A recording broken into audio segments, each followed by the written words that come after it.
నర్మదా ప్రేమను అవమానిస్తున్న రామరాజు మీద ఒట్టు వేసి శ్రీవల్లి గురించి నిజం బయట పెట్టిన అమూల్య. అసలు ఇదంతా ఎలా జరిగిందనేది వీడియోని స్కిప్ చేయకుండా చివరి వరకు చూడండి. ఇల్లు ఇల్లాలు పిల్లలు అప్కమింగ్ ఎపిసోడ్స్లో ఏం జరగబోతుందో ముందుగా తెలుసుకోవాలి అనుకుంటే వీడియోని లైక్ చేసి ఛానల్ని సబ్స్క్రైబ్ చేసుకుని పక్కనే ఉన్న బెల్ సింబల్లో ఆల్ పై క్లిక్ చేయండి. వల్లి నిజ స్వరూపం రామరాజు తెలుసుకోవాలని మీరు కూడా కోరుకుంటే కామెంట్లో ఎస్ అని టైప్ చేయండి. మొత్తం మీద చూసుకున్నట్లయితే కనుక వల్లి వాళ్ళు ప్లాన్ చేసి చందుని నమ్మించి వల్లిని కాపురానికి పంపించాలని భాగ్యం అయితే ప్లాన్ చేస్తుంది. అదే సమయానికి అదంతా చూసిన ధీరజు ఇటు నర్మద ఇద్దరు కూడా వాళ్ళ బండారాన్ని చందు ముందు బయట పెట్టడంతో ఇంకా వాళ్ళ ప్లాన్ అయితే బెడిసి కొడుతుంది. వాళ్ళు అక్కడికి వచ్చిన విషయం ఏంటంటే లారీ డ్రైవర్ గురించి వస్తారు. ఆ లారీ డ్రైవర్ కాస్త టీ తాగడానికి వచ్చేసరికి లారీ డ్రైవర్ని పరుగులు పెట్టించి ఇంకా లారీ డ్రైవర్ని అయితే నర్మద ఇటు ధీరజు ఇద్దరు కూడా పట్టుకుంటారు. పట్టుకునేసరికి ముందు వాడు ఎవడో నాకు తెలీదు అంటూ మాట్లాడతాడు. చివరికి వచ్చేసరికి ధీరజు అసలే పిచ్చ కోపంలో ఉన్నాడు. ఒక పక్క చందు మీద యాక్సిడెంట్ ప్లాన్ చేశాడు, ప్రేమకు యాక్సిడెంట్ అయ్యేటట్టు చేశాడు. సో ఆ కోపంతో రాయి తీసి ప్రాణాలు తీస్తాను చెప్పకపోతే అంటూ అనేసరికి సరే చెప్తానండి అంటూ ఇంకా చెప్తాడు అని ఇద్దరు కూడా ఈగల్గా వెయిట్ చేస్తూ ఉన్న సమయంలో ఒక్కసారిగా ధీరజ్ని ఒక తోపు తోసి వాడు అక్కడి నుంచి పారిపోతాడు.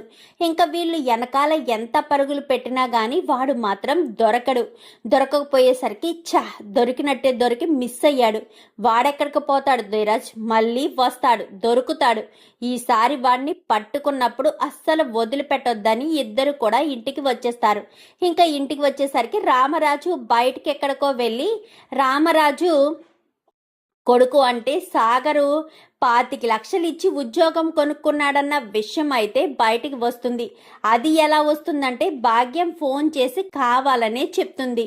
ఎందుకంటే వీళ్ళ ఇద్దరు ఇంట్లో గొడవలు జరిగితే ఈ గొడవల్లో ఉంటారు కానీ ఈ లారీ డ్రైవర్ని పట్టుకునే గొడవలో ఉండరు కదా అన్న ఉద్దేశంతో భాగ్యం భద్రావతికి ఫోన్ చేసి ఆ సాగరు 25 లక్షలు ఇచ్చి మరీ ఉద్యోగం కొనుక్కున్నాడు. ఆ విషయం రామరాజు కూడా తెలుసు. ఈ పాయింట్ మీద మీరు గొడవ చేస్తే రామరాజు మీద మీకున్న కక్ష తీరుతుంది అంటూ భాగ్యం సలహా ఇవ్వడంతో వెంటనే ఇంకా వీళ్ళు లేడికి లేచిందే పరుగన్నట్టుగా అప్పుడే రామరాజు ఇంటికి వచ్చి బండి ఇలా స్టాండ్ వేస్తూ ఉంటే రే రామరాజు అంటూ పిలుస్తుంది భద్రావతి. నీ కొడుకులు కష్టపడి చదవలేక 25 లక్షలు ఇచ్చి మరీ నీ కొడుకు ఉద్యోగం కొనుక్కున్నాడంట కదా. చిచ్చి, ఎవడైనా కష్టపడి సంపాదిస్తాడు అంతే తప్ప లంచాలు ఇచ్చి మరీ కొనుక్కుంటారా ఉద్యోగాలు? వీళ్ళదేం బ్రతుకు? వీళ్ళకి నీతి న్యాయం ఎక్కడుందక్క? వీళ్ళకంత నీతే ఉండుంటే నా చెల్లెల్ని వీడు లేవ తీసుకుని పోడు కదా. నీతి న్యాయం సిగ్గు లజ్జ అలాంటివి ఏమైనా ఉన్నాయా? 25 లక్షలు ఇచ్చి ఉద్యోగం కొనుక్కుంటే రేపన్న రోజున విషయం తెలిస్తే అందరిలోనూ పరువు పోతుంది అని కూడా ఆలోచించలేకపోయారు. వీడేం తండ్రి, వీడిదేం పెంపకము అంటూ ఇంకా సేనాపతి చాలా లోకుగా రామరాజుతో మాట్లాడతాడు. రే మా అన్నయ్య ఏం చేసుకుంటే మీకెందుకురా అని చెప్పాను కానీ మాకే కావాలి. ఎందుకంటే రామరాజు పెద్ద గొప్పగా నా కొడుకుల్ని గొప్పగా పెంచాను, గొప్పగా చదివించాను, నేను చదివించినట్టు ఎవరూ చదివించలేదు అంటూ పెద్ద గొప్పలు పోయేవాడురా. ఇప్పుడు ఏం చేస్తున్నాడు? తండ్రి కొడుకుని చదివించాడు అంటూ మాట్లాడుతున్నాడు. ఆ కొడుకేమో 25 లక్షలు లంచం ఇచ్చి మరీ ఉద్యోగం కొనుక్కున్నాడు. చిచి, వీడి పెంపకం గురించే మాట్లాడుకోవాలి. ఊళ్ళో ఎక్కడా ఉండవు వీళ్ళింట్లో ఉన్న దరిద్రాలు, అన్నీ వీళ్ళ దరిద్రాలే. పెద్ద కోడలు ఇంట్లోనే లేదట, పెళ్ళమేమో పెద్దమ్మాళ్ళ ఇంటికి వెళ్ళి అక్కడే ఉండిపోయింది. ఇంకెవరున్నారు? వీడేమో ఇష్టం వచ్చినట్టు ఒంటరిగా తిరుగుతున్నాడు. రెండో కొడుకేమో ఇలా చేశాడు. అన్నీ ఒక్కొక్కరు ఒక్కొక్క రకం. అయినా రామరాజు కొడుకులన్న మాటే గాని అందరూ ఎదిరించి ప్రేమ పెళ్ళిళ్ళు చేసుకున్న వాళ్ళే. ఒకడు లేపుపోయాడని మరొకడు కూడా నా మేనకోడల్ని లేపుపోయారు. ఎదుటి వాళ్ళ కుటుంబంలో కన్నీళ్లు పెట్టాలని చూస్తే ఇలాగే మన కుటుంబంలో కూడా కన్నీళ్లు వస్తాయి. ఆ విషయం ఈ రామరాజు గారికి ఎప్పుడు తెలుస్తుందో. చిచి, వీడిది ఒక బ్రతికేనా? ఎప్పుడు ఎదటోళ్ళతో మాట అనిపించుకోవడం తప్ప వేరే పనే ఉండదు. చి, ఇలాంటి వాళ్ళతో మనకెందుకక్క? వీళ్ళవి అసలు బ్రతుకులే కాదు, గొప్పగా బ్రతికేమో అన్నట్టు చెప్పుకొస్తారు కానీ వీళ్ళదా గొప్పగా బ్రతకడం చిచి అనుకుంటూ అక్కడి నుంచి కాస్త అందరూ వెళ్ళిపోతారు. రామరాజు లోపలికి వచ్చి ఇంకా మెట్ల మీద కూర్చుని బాధపడుతూ ఉంటాడు. అది కాదు మామయ్య, వాళ్ళేదో అనగానే ఇంకా చాలమ్మ నర్మదా, నా కుటుంబానికి పట్టిన భ్రష్టు మీరు. నా కొడుకుల లైఫ్లోకి ఎప్పుడైతే మీరు వచ్చారో అప్పుడే వాళ్ళకి దరిద్రం పట్టుకుంది. వీడు అప్పటి వరకు నేను చెప్పినట్టుగా రైస్ మిల్లులో పనిచేసేవాడు. ఎప్పుడైతే నిన్ను పెళ్లి చేసుకున్నాడో, మీ నాన్న గవర్నమెంట్ ఉద్యోగం ఉంటేనే నా కూతుర్ని నా దగ్గరికి రానిస్తాను అని ఎప్పుడైతే అన్నాడో అప్పటి నుంచి వీడికి పిచ్చి పట్టుకుంది. అందుకే గవర్నమెంట్ ఉద్యోగం కోసం ఎగ్జామ్స్ రాశాడు. ఇంకా వీడికి చదివి రాయడం వల్ల రావడం లేదని 25 లక్షలు లంచం ఇచ్చి మరీ ఉద్యోగం కొనుక్కున్నాడు. చిచి, ఇది వదకు బ్రతికేనా? ఇలాంటి కొడుకుని నేనెందుకు కన్నాన్రా భగవంతుడా అని అనిపిస్తుంది. ఇలాంటి వాడు నాకు కొడుకుగా లేకుండా ఉన్నా సరిపోయేది. మీలాంటి వాళ్ళు నా ఇంట్లో అడుగు పెట్టకుండా ఉండేవారు. అసలు నువ్వంటూ వాడు జీవితంలో లేకపోతే వాడికి అసలు గవర్నమెంట్ ఉద్యోగం చెయ్యాలన్న ఆలోచనే వచ్చేది కాదు. ఏంటో ఈ ప్రేమని ఎప్పుడైతే ఇంటి కోడలుగా తీసుకొచ్చారో ఈ ఇంటి మీద ఉన్న కాస్త కోపాలు ఇంకా ఇంకా కోపాలుగా మారి వాళ్ళు ఏ అవకాశం దొరుకుతుందా, ఏ చిన్న తప్పు దొరుకుతుందా దాన్ని భూతద్దంలోంచి చూసి పెద్దదానిగా చేసి ఎప్పుడెప్పుడు గొడవ పెడదామా అని చూడడమే తప్ప వాళ్ళు ఎప్పుడు కూడా సైలెంట్గా ఊరుకోరు. చిచి, ఇలాంటి కోడళ్ళు నాకు వచ్చారు. నా పెద్ద కోడలేనయ్యో, నా పెద్ద కోడలు నా పరువు నిలబెట్టేది. నా పెద్ద కోడలు ఎప్పుడూ నా పరువు దాటి మాట్లాడేది కాదు. అలాంటి నా పెద్ద కోడలే నాకు మంచిది అని చెప్పి రామరాజు పెద్ద కోడల గురించి గొప్పగా చెప్తూ ఉండేసరికి ఇంకా వీళ్ళకైతే ఏం మాట్లాడాలో అర్థం కాక సైలెంట్గా ఉంటారు. మీ పెద్ద కోడలు ఎలాంటిది అని చెప్పగలరా? చెప్పలేరు.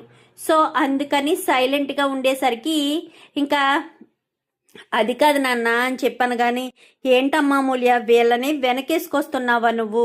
వీళ్ళని వెనకేసుకు రావడం అనవసరం. వీళ్ళ గురించి ఎవరు ఏమీ మాట్లాడద్దు. వీళ్ళ బ్రతుకులేంత. చిచి, నా ఇంటికి చెల్లా దాపరించారు. వీళ్ళిద్దరూ నా ఇంట్లో కోడలుగా అడుగు పెట్టడం వల్ల అన్ని సమస్యలే అంటూ రామరాజు కాస్త చాలా గట్టిగానే మాట్లాడుతూ ఉంటాడు. మాట్లాడుతూ ఉండేసరికి ఏం మాట్లాడుతున్నారో మీకు అర్థమవుతుందా నాన్న? ఎవరి గురించి ఏం మాట్లాడుతున్నారు? మీ పరువు నిలబెట్టే కోడళ్ళు ఎవరనుకుంటున్నారు? నర్మద వదిన, ప్రేమ వదినయే అని చెప్పనేసరికి ఏంటమ్మా ఏం మాట్లాడదాం? వీళ్ళు నా పరువు నిలబెట్టే వాళ్ళు కాదు, నా పరువు తీసేవాళ్లే. నన్ను ప్రతి క్షణం అవమానం చేసేవాళ్లే. ఈ పిల్లని ఎన్నోసార్లు చెప్పాను జాబ్ చెయ్యొద్దు అని. నా మాట వినకుండానే ట్యూషన్లు చెప్పింది, నా మాట వినకుండానే డ్యాన్స్ స్కూల్కి వెళ్ళింది, నా మాట వినకుండానే కాఫీ కప్పులు కడిగింది. ఇన్ని పనులు చేసింది. వాళ్ళు ప్రతిసారి నన్నే హేళన చేశారు. ఏకంగా నా చొక్కా చింపేసి మరీ నన్ను నడి రోడ్డు మీద అర్ధనగ్నంగా నిలబెట్టి దుమ్మెత్తిపోశారు.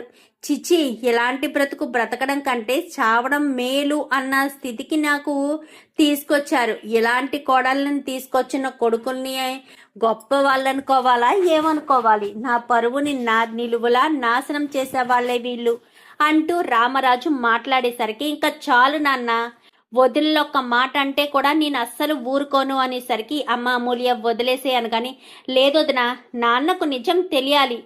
ఎవరినైతే గొప్పగా ఫీల్ అవుతున్నాడో వాళ్ళ నిజ స్వరూపం తెలుసుకోవాలి అనగాని, ఎవరిని గొప్పగా ఫీల్ అవుతున్నాను? వల్లీనా? నిజంగా నా వల్లి నా కుటుంబాన్ని నిలబెట్టేదే. నాకు తగ్గ కోడలు, నేను ఎంచుకుని ఏరుకోరి తీసుకొచ్చిన కోడలు. వల్లియే ఇంటికి అసలైన కోడలు అంటూ ఇంకా రామరాజు వల్లి గురించి ఇంకా ఓ తెగ గొప్పగా చెప్పేసరికి, వల్లి అసలు మీ ఇంటి కోడలా నాన్న?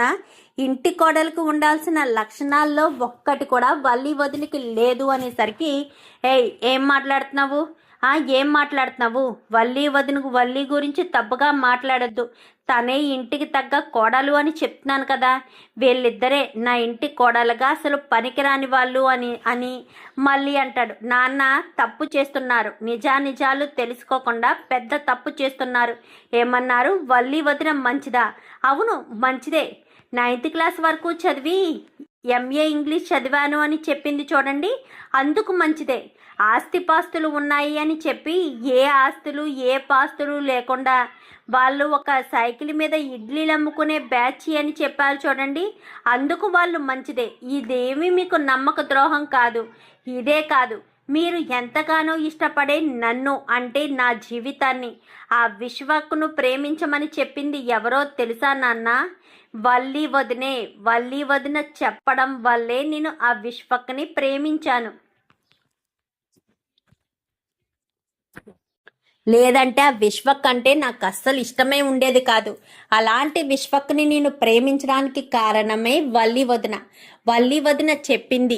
2 కుటుంబాలు ఒకటవుతాయని, 2 కుటుంబాలు ఒకటవ్వాలంటే నువ్వు ఇలా చేస్తే 2 కుటుంబాలు ఒకటయ్యే ఛాన్సెస్ ఉన్నాయని వల్లి వదిన నా చెవిలో పోరు పెట్టడం వల్ల నేను ఆ విశ్వక్ని ప్రేమించాను. తీరా మోసి ఆ విశ్వక్ ఎలాంటి వాడో తెలియకముందే నా కుటుంబానికి విలువనిచ్చి నాకు ఆ విశ్వక్ని పెళ్లి చేసుకోవడం కంటే నా కుటుంబంతో కలిసి ఉండడమే మంచిది అని నా మనసు కనిపించి నేను మనసు మార్చుకుని మీరు చూసిన అబ్బాయినే పెళ్లి చేసుకోవాలనుకున్న సమయానికి వల్లి వదిన విశ్వకు ఇద్దరు ప్లాన్ చేసి తెల్లవారితే పెళ్ళనగా నన్ను తీసుకెళ్లి విశ్వకి అప్పగించింది వల్లి వదిన అప్పగించడం వల్లే నేను విశ్వక్ దగ్గరికి వెళ్ళి వాడి దగ్గర బందీగా మారిపోయాను.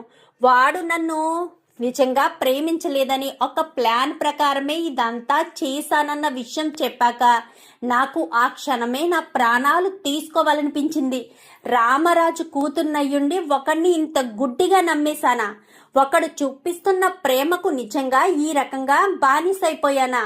చిచ్చి, ఇప్పుడు నేను ఏం చేయాలి అని నేను టెన్షన్ పడుతున్న సమయంలో నా ప్రాణాలు తీసుకోవాలి, లేదంటే మా నాన్న పరువుని వీడు నిలువున తీసేస్తాడు, నడి రోడ్డు మీద మా నాన్న పరువు పోతుంది అన్న ఒకే ఒక్క భయంతో ప్రాణాలు తీసుకుందామనుకుంటే అదే సమయానికి ప్రేమ వదిన ఫోన్ చేసి వాడికి తెలియకుండా మెడలో తాళి వేసుకోమని చెప్పింది. ఆ రోజు తాళి కట్టుకునడం వల్లే మీ పరువు అక్కడ నిలబడింది, లేదంటే వీడు తీసుకొచ్చి ఒక రోజు రాత్రంతా నీ కూతురుతో నేను ఉన్నాను అని చెప్పడానికి సిద్ధపడ్డాడు నాన్న.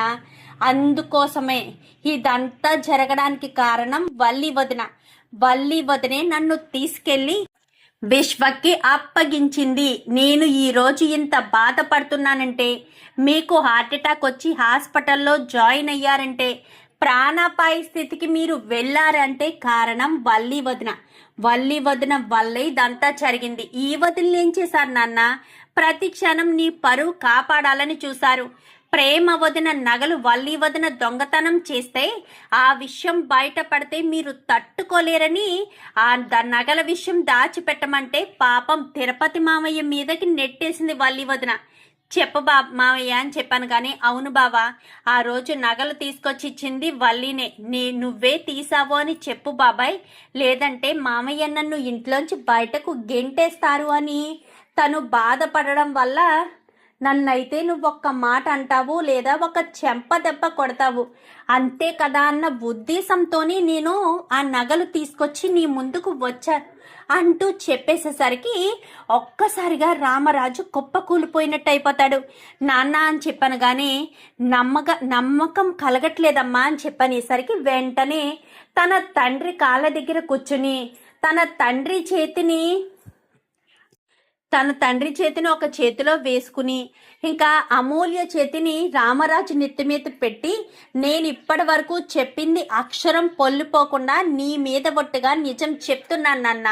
ఇదంతటికి జరగడానికి కారణం వల్లి వదిన వల్లే ఇదంతా జరిగింది అంటూ క్లియర్గా మొత్తం విషయం చెప్పేసేసరికి రామరాజుకి ఒక్కసారిగా షాక్ అనిపిస్తుంది.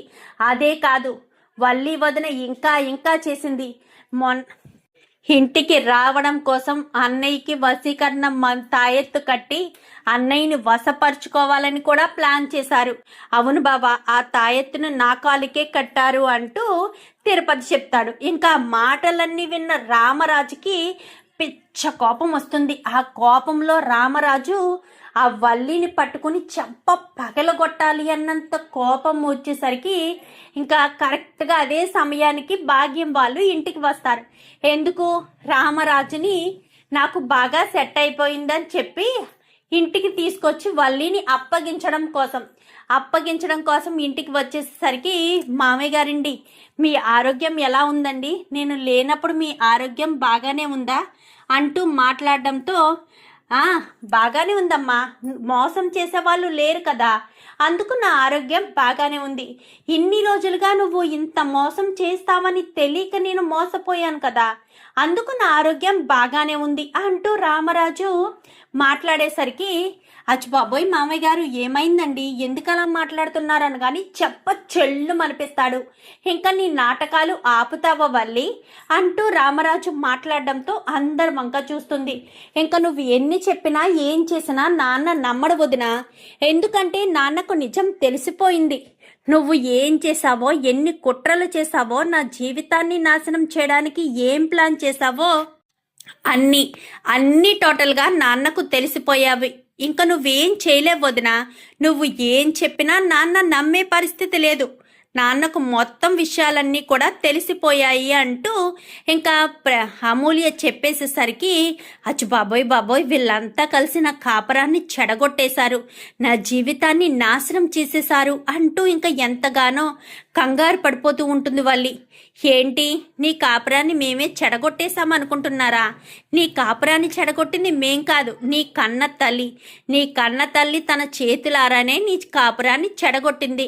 ఇంకెన్ని విషయాలు దాగున్నాయో మీరు చెప్పకుండా దాచిపెట్టినవి ఇంకెన్ని ఉన్నాయో అసలు నాకు అర్థం కాక అడుగుతాను వదినా.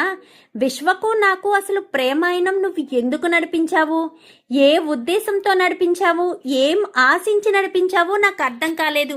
అసలు విశ్వ నిన్ను మా ఇద్దరికి ప్రేమాయణం నడిపించమనగానే నువ్వు అలా ఎలా ఒప్పుకున్నావు వదినా? నేను నిన్ను ఆ వదినా అంటూ ఎలా పిలిచేదాన్ని? నేను నీ బిడ్డ లాంటి దాన్నే కదా, పోనీ నీ చెల్లి లాంటి దాన్నే కదా. తెలిసి నా జీవితాన్ని ఎలా నాశనం చేద్దామనుకున్నావు వదినా? ఏ రకంగా నాశనం చేద్దామనుకున్నావు? ఒక్కసారైనా ఆలోచించావా వదినా అంటూ మాట్లాడేసరికి అది కాదు అమూల్య అని చెప్పాను కానీ చెప్పొదినా, ఒక్కసారైనా నువ్వు ఆలోచించావా? నా జీవితం గురించి, నా గురించి నువ్వు ఆలోచించావా? దేని గురించి నువ్వు ఆలోచించలేదు. అంటే నీ జీవితం బాగుండాలని మాత్రమే నువ్వు కోరుకున్నావు, నీ భవిష్యత్తు బాగుండాలి అని మాత్రమే కోరుకున్నావు. నీ ఆడపడుచు, నీ అత్తవారింట్లో ఉండే నీ ఆడపడుచు, నీ భర్త చెల్లెలు ఏమైపోయినా ఏం జరిగినా నీకు అసలు ఏ సంబంధం లేదని నీ సుఖం, నీ సంతోషం గురించి కోసమే ఆలోచించుకున్నావు కదా వదినా. తప్పు చేసావు వదినా, చాలా పెద్ద తప్పు చేశావు. నువ్వు చేసిన తప్పుకి నువ్వు శిక్ష అనుభవిస్తున్నావు అంటూ మాట్లాడేసరికి అది కాదు అమూల్య అనగానే ఇంకేం చెప్పద్దు వదినా, మేము ఆల్రెడీ ఈ విషయాలన్నీ నాన్నకు చెప్పేశాము. నువ్వేదైనా మాట్లాడుకోవాలన్నా, ఏదైనా తేల్చుకోవాలనుకున్నా నాన్న దగ్గరే తేల్చుకోవాలి అనగానే, రే పెద్దోడా, లాయర్కి ఫోన్ చేసి అర్జెంటుగా రమ్మను. ఇలాంటి దాంతో ఇంకా నీవు ముందుకి సాగలేవు, ఇలాంటి మోసగత్తితో ఇంకా నువ్వు ముందుకి పోరాడలేవు. ఎందుకంటే ఇది ఎలాంటిదో తెలిసిన తర్వాత నేను ఇంకా ఇబ్బంది పెట్టలేను. నిన్ను ఇబ్బంది పెట్టి నిన్ను బాధ పెట్టడం కంటే ఇక్కడితో ఇంకా ఈ విషయాలు వదిలేయడం మంచిది అని నాకు అనిపిస్తుంది. లేదంటే నువ్వు చాలా ఇబ్బంది పడతావు, నీ ఇబ్బంది నేను అనుభవించలేను. ఇక్కడితో వదిలేస్తే ఏ గొడవ ఉండదు అంటూ ఇంకా మాట్లాడేసరికి అది కాదు మావయ్య, అది కాదు, ప్లీజ్ మావయ్య, నా బాధను అర్థం చేసుకోండి మావయ్య, ప్లీజ్ మావయ్య అంటూ బ్రతిమాలే ప్రయత్నం చేస్తుంది. చూడమ్మ వల్లి, నువ్వు ఎంత బ్రతిమాలినా ఏం చేసినా ఎలాంటి ఉపయోగం లేదు. ఎందుకంటే అయిపోయింది.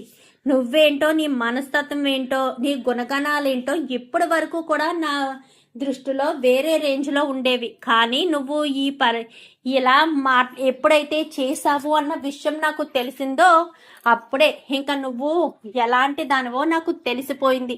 ఇంకా నేను నిన్ను ఎప్పటికీ కూడా నిన్ను ఇబ్బంది పెట్టను. నువ్వు నా ఇంట్లో ఉండడానికి కూడా వీల్లేదు. తక్షణమే నువ్వు నా ఇంట్లోంచి వెళ్ళిపోవడమే. నా కొడుకు నీకు విడాకులు ఇస్తాడు. నా కొడుకు నీతో కలిసి ఉండలేడు. ఆ రోజు వాడు తాగొచ్చి వల్లే ఇదంతా తాగాను అంటే ఆ రోజు నేను తెలుసుకోలేకపోయాను. అసలు నా కొడుకు ఇలా ఎందుకు అయిపోయాడు, ఇలా ఎందుకు చేశాడు అని తెలుసుకోలేకపోయాను. ఇప్పుడు నాకు అంతా అర్థమవుతుంది. నా కొడుకుకి ఇంత క్షోభం మిగిల్చిన నువ్వు ఒక్క క్షణం కూడా ఇంట్లో ఉండొద్దు. అయినా చందు చాలా సెన్సిటివ్, చాలా బాధపడతాడు. వెళ్ళమ్మ వల్లి, ఇక్కడ ఉండొద్దు. నా కొడుకు చేత నీకు విడాకులు ఇప్పిస్తాను. ఎంతో కొంత నెల భరణం కూడా ఇప్పిస్తాను. ఎందుకంటే ఇడ్లీలు అమ్ముతూ ఇన్ని రోజులు బ్రతికారు కదా. అబద్ధాలు చెప్పే కదా నా ఇంటి కోడలుగా అడుగు పెట్టావు. ఇక్కడ భాగ్యాలన్నీ అనుభవించిన తర్వాత నీ పుట్టింట్లో నువ్వు ఉండాలంటే నీకు కొంచెం ఇబ్బందిగానే ఉంటుంది. అందుకోసమే చెప్తున్నానమ్మా అంటూ రామరాజు మాట్లాడేసరికి, ప్లీజ్ మామయ్య గారండి, ఈ ఒక్కసారికేనండి, ఇంకెప్పుడు నేను ఏ తప్పు చేయనండి. మీ నర్మదా ప్రేమ అలాగే ఎవరు ఏం చెప్పినా కానీ అందరి మాటలు వింటానండి అనగాని, నువ్వు మా మాటలు విన్నా వల్లి అక్క, మీ అమ్మ మాటలు మాత్రం వింటే చాలు, నీ జీవితం సర్వనాశనం అయిపోతుంది. నువ్వు స్వతహాగా మంచిదానివే, కానీ మీ అమ్మ మాటలు వినడం వల్లే నీ కాపురం ఇలా చెడిపోయింది. ప్రతి ఒక్కటి మీ అమ్మ చేయడం వల్లే నీ కాపురం ఇలా అయింది. ఒక్కసారి నువ్వే ప్రశాంతంగా కూర్చుని ఆలోచించుకో. నీ జీవితం ఎలా ఉండేది, ఎలా ఈ ఇంట్లో బ్రతికావు, ఎలా ఉండేదానివి. అలాంటిది మీ అమ్మ చెప్పిన మాటలు వినడం వల్ల నువ్వు ఏమేం చేశావో అన్నీ నీకు గుర్తుపెట్టుకో. చూడక్క, ఒక ఇంటికి కాపురానికి వచ్చాక అక్కడ ఉన్న తోటి కోడళ్ళు నా చెల్లెల్లాంటి వాళ్ళు అని నువ్వు అనుకోవాలే తప్ప, వాళ్ళు నా శత్రువులు అనుకుని వాళ్ళని ఇంట్లోంచి బయటకు గెంటేసి నువ్వే ఇంటి కోడలుగా ఉండాలి అనుకోవడం చాలా పెద్ద తప్పక. నీలాగే ఎన్నో ఆశలతో మేము ఇంట్లో అడుగు పెట్టిన వాళ్ళమే కదా. అప్పుడు మాకు కూడా ఇంట్లో అందరితోటి సంబంధం ఉంటుంది కదా. చిన్న చిన్న తప్పులు చేయడం సహజం. ఆ తప్పుల్ని భూతద్దంలోంచి చూపించి నువ్వే గొప్పదానివి కావాలని, ఎదుటి వాళ్ళు ఎందుకు పనికిరాని వాళ్ళుగా ఉండాలని అనుకోవడం చాలా పెద్ద తప్పక. అది నువ్వు అర్థం చేసుకోవట్లేదు. అర్థం చేసుకోకుండా ఎలా చేసుకొచ్చావు అంటూ ఇంకా మాట్లాడేసరికి, ప్లీజ్ నర్మద, నువ్వైనా మామయ్యతో చెప్పు, నేనేం చెప్పలేనక్క, నాకేం తెలీదు అంటూ నర్మద సైడ్ అయిపోతుంది. పేమ, నువ్వైనా చెప్పు పేమ, నువ్వైనా మామయ్యకి చెప్పు, మీ బావగారికి చెప్పు అని చెప్పాను. కానీ వద్దక్క, నాకు ఏం సంబంధం లేదు. రేపన్న రోజున మళ్ళీ ఎట్నుంచి ఎటొచ్చినా నువ్వు మీ అమ్మ మాటలు వింటూ ఇలాగే చేసుకొచ్చావనుకో, మళ్ళీ మావయ్య గారు నన్ను తిడతారు. ఎందుకమ్మా ప్రేమ, ఆ రోజు వెళ్ళిపోయేదాన్ని నువ్వు చెప్పడం వల్లే ఇలా చేశావు అంటూ నన్ను తిట్టడం మొదలు పెడతారు. నాకెందుకక్క అవన్నీను అంటూ ప్రేమ కాస్త చెప్పేసేసరికి, ప్లీజ్ మామయ్య గారు, ఇంకా నన్ను ఈ ఒక్కసారికి క్షమించండి మామయ్య, ప్లీజ్ మామయ్య అంటూ కాళ్ళు పట్టుకుని బ్రతిమాలుతుంది. బ్రతిమాలేసరికి ఇంకా చందు అయితే, నువ్వు కాళ్ళు పట్టుకున్నా ఏం చేసినా, లేక ఇక్కడ ప్రాణాలు తీసుకోవాలని నువ్వు నంగనాచి కబుర్లు లేదంటే దిక్కుమాలని మీ అమ్మ ప్లాన్లు అనుసరించాలని వచ్చినా కానీ నేనైతే నేను నీతో సంతోషంగా ఉండలేను. ఒకవేళ నువ్వు వీళ్ళంతా చెప్పడం వల్ల నువ్వు ఇంట్లో ఉన్నావే అనుకో, నీతో మాట్లాడను. నీ చేతి మంచినీళ్ళు కూడా ముట్టుకోను. నువ్వు నేను ఒక గదిలో ఉండొచ్చు, కానీ నువ్వెవరో నేనెవరో అన్నట్టు ఉండడమే. అలా నీకు ఇష్టమైతే ఎవరిని ఎంతలా బ్రతిమాలుకుంటావో, లేక మా నాన్నే చెప్తే వింటావో నీ ఇష్టం. నేనైతే చెప్పేశాను కదా నా నిర్ణయం. నేనైతే నువ్వు ఇంట్లో ఉన్నా నీకు నాకు ఏ సంబంధం లేదు. నా ఇంట్లో ఎవరో పరాయి మనిషి ఉంటే నేను ఎలా బిహేవ్ చేస్తానో నీ విషయంలో కూడా అలానే బిహేవ్ చేస్తాను అంటూ చందు ఖచ్చితంగా చెప్పేసి అక్కడి నుంచి వెళ్ళిపోతాడు. అది కాదు బా అని చెప్పాను. కానీ చూడమ్మ వల్లి, వాడు ఎప్పుడూ ఎదుటి వాళ్ళని చాలా ఈజీగా నమ్మేస్తాడు. అలాగే నిన్ను నమ్మాడు. నీతో జీవితం బాగుంటుంది అనుకున్నాడు. అందుకే పెళ్ళికి ముందు 10 లక్షల రూపాయలు నాకు చెప్పకపోయినా నువ్వు ఇబ్బంది పడకూడదు అన్న ఒకే ఒక్క కారణం చేత నీకు డబ్బులు ఇప్పించాడు. మీరు ఆ డబ్బుల విషయంలో వాడిని ఎంతలా ఇబ్బంది పెట్టినా నా దగ్గర ఒక్క మాట కూడా చెప్పలేదు. అలాంటి వాడి నమ్మకాన్ని నువ్వు కోల్పోయావు. తర్వాత నీ ఇష్టం, మేమైతే ఏమీ చేయలేము, వెళ్ళండి ఇక్కడి నుంచి అని చెప్పి రామరాజు అయితే చెప్తాడు. మరి భాగ్యం అంత ఈజీగా వదిలేస్తుందా? వల్లి గురించి నిజాలు బయటపడిన భాగ్యం ఏదొకటి చేసి వల్లి కాపురాన్ని నిలబెట్టడానికే కదా చూస్తుంది. చూద్దాం మరి రాబోయే ఎపిసోడ్స్లో ఏం చేస్తుందో.